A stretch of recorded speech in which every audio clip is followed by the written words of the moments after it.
The nation remembers her dead of this and other wars. At the tomb of the unknown soldier, Colonel Lowry, representing the President, places Mr. Truman's tribute to an honored hero of World War I. Solemn homage from the people, pausing reverently in the midst of war.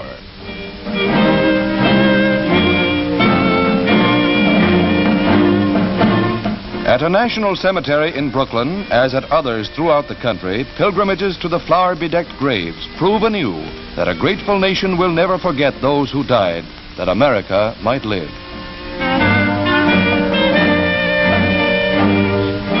Troops are among the 25,000 who parade up New York's Riverside Drive. The banner that has been carried through the years by our heroes flies proudly.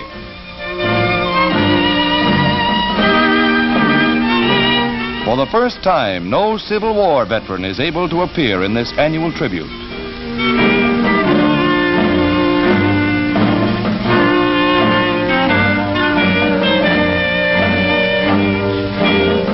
A 100,000 take part in the impressive martial salute, reviewed by Mayor LaGuardia and other dignitaries. The spirit of America's fighting men marches on.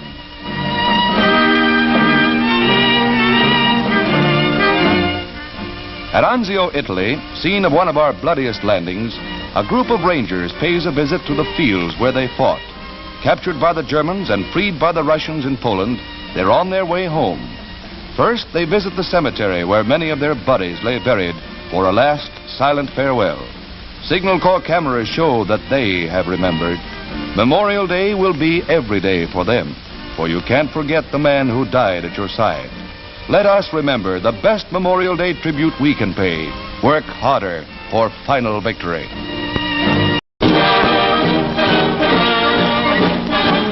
Ripped from stem to stern by the attacks of Jap suicide pilots off Okinawa, the destroyer USS Laffey comes home. Skippered by Commander Beckton, the fire-blackened ship is on display at Seattle, visual evidence of the desperate need for more shipyard workers. The Laffey was struck with everything in the Jap book. In the savage attempt to finish her off, 22 suicide pilots roared over her. 7 bomb-loaded planes crashed on her decks. The final score was 9 enemy planes shot down by the Laffey, but 32 of her brave men were dead or missing, and 60 were wounded.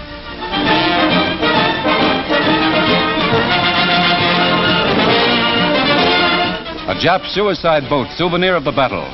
15,000 more workers are needed to repair ships damaged in the Pacific.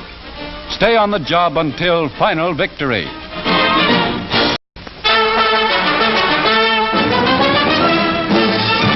Mrs. Truman makes her first public appearance since becoming the First Lady at Washington Airport, where she is to christen 2 service transport planes as a part of the War Loan Drive.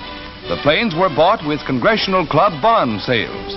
The First Lady gives the bottle a lusty swing, and with a little help, the plane is duly christened. The big ships are fitted for the evacuation of wounded. More bonds mean more planes.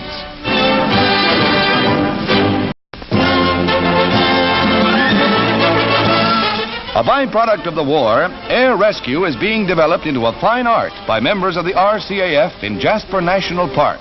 Special helmets and masks are used by these volunteers who undergo 14 weeks of strenuous training for forest rescue work.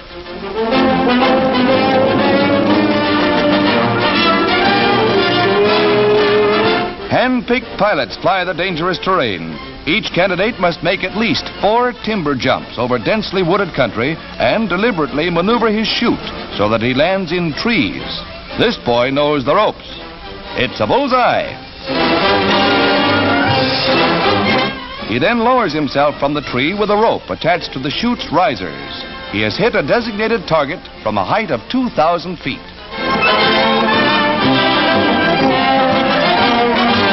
A thorough course in first aid lasting 6 weeks is part of the training, and getting the wounded back to civilization is an intricate and sometimes dangerous business.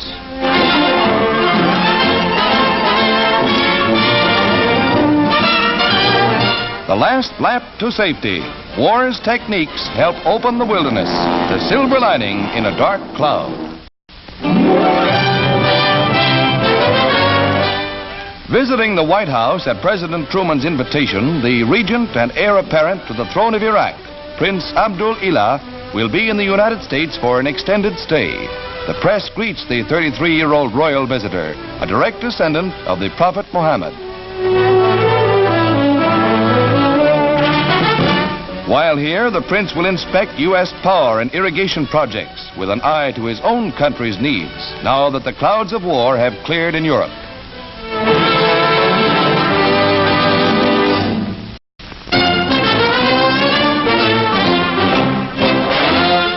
General Mark Clark, commander of America's fighting Fifth Army, arrives in Chicago, home of his boyhood, to receive a hearty welcome from the crowd at the airport. With Mayor Kelly, the hero of the bitter Italian campaign proceeds down Michigan Boulevard.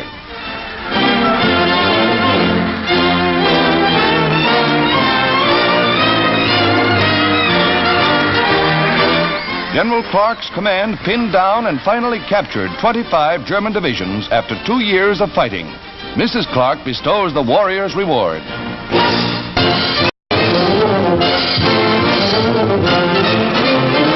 War Food Administrator Jones appeals for more farm labor.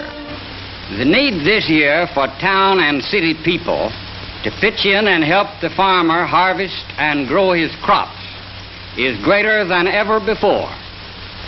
Victory on one front does not mean there will be any less demand for food. In fact, the need will be even greater. I make this appeal to everyone in this audience. When the call comes in your community, answer it if you can. Men and women, boys and girls, all who can give a part-time of their vacation or all through the harvest should do so and should volunteer now before your county agricultural agent or your local farm employment office. The need is urgent. Your help on a farm will help make our victory complete.